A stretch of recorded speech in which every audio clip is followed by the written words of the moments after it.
Namaskar, I am Madhu Kakar, a student of Masters of Science in Vedas and Vedic Wisdom. My subject is Atharva Ved and the topic is Upanishads of Atharva Ved. Muktika Upanishad gives a list of 108 Upanishads and categorizes them according to their Vedas.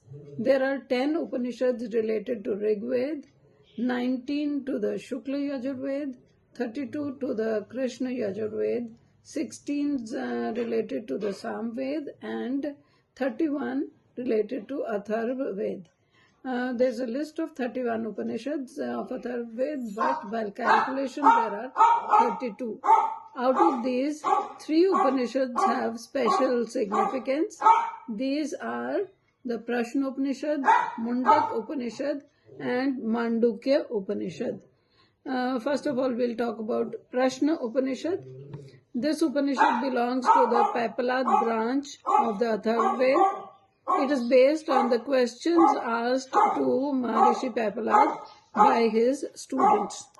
6 theological aspirants came to Maharishi Papalad with their doubts about life, creation, the nature of reality, etc. And the Maharishi wanted to test their sincerity and their eagerness to learn. So he told them to stay in the ashram for 1 year and perform the ashram chores, do tapasya, follow the ashram rules and serve him. And after 1 year, he would try to answer their questions to the best of his knowledge. The students did as they were told, and seeing their sincerity, the Maharishi was pleased with them and allowed them to ask their questions. Each one of them asked a question, and the detailed answers which they got became the Prashna Upanishad. Kaband asked about Atma, Sthul Shrir, and the creation of the universe. Bhargava asks what enlightenment is and who among the Devtas is the greatest. Kausalya asked where is the prana ego born and how does it live and how does it support the body.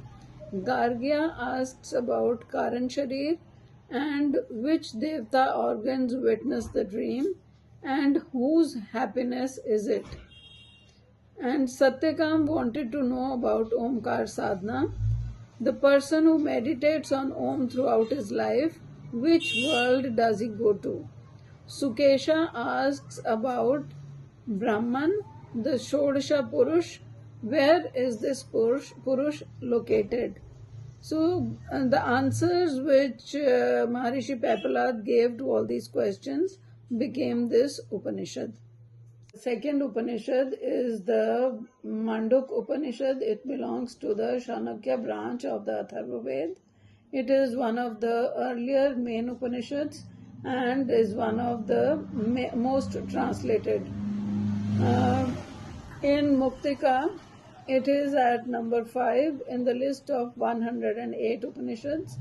It is a mantra Upanishad, and even though it is in verse, it is not used for sacrificial purposes. Its only purpose is to teach highest knowledge, that is about Brahman.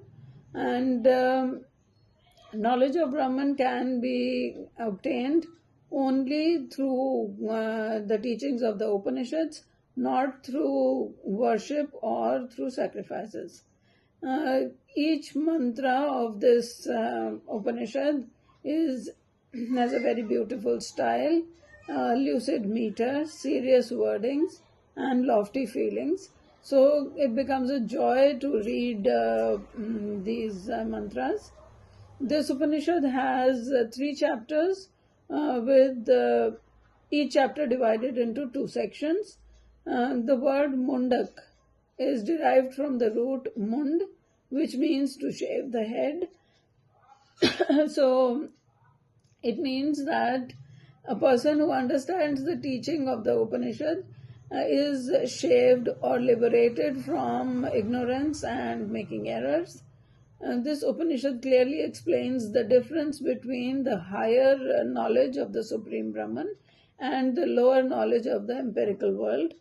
It is by this higher wisdom that one is able to reach Brahman, and not through sacrifice or worship. Only a sannyasi who has given up everything is able to obtain the highest knowledge. Mundak Upanishad also discusses the nature of para and apara vidya. Para vidya is explained as the means of attaining God, and the rest of the topics, gross topics, come under rest of the gross topics for knowledge come under apara vidya. The third Upanishad is the Mandukya Upanishad. This also belongs to the Shanokya branch of the Atharva Ved. It is the shortest Upanishad, and it has only 12 verses.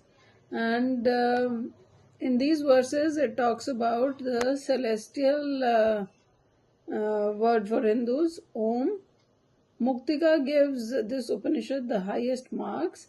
It says that this Upanishad alone is sufficient for salvation.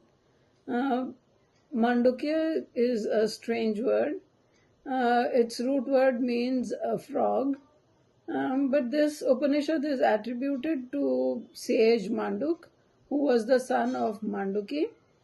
And this has been mentioned in the Brihadaranyaka Upanishad, along with Mandukyas, the disciples of sage Manduk.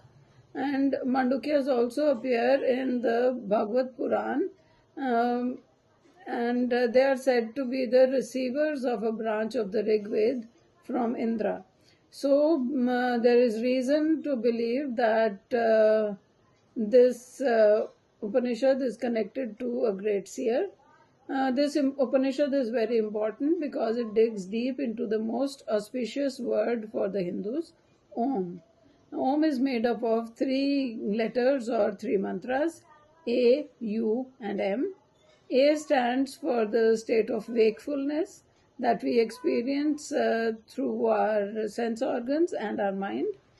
U stands for the dream state, and M stands for the state of deep sleep in which there is no consciousness or no desire.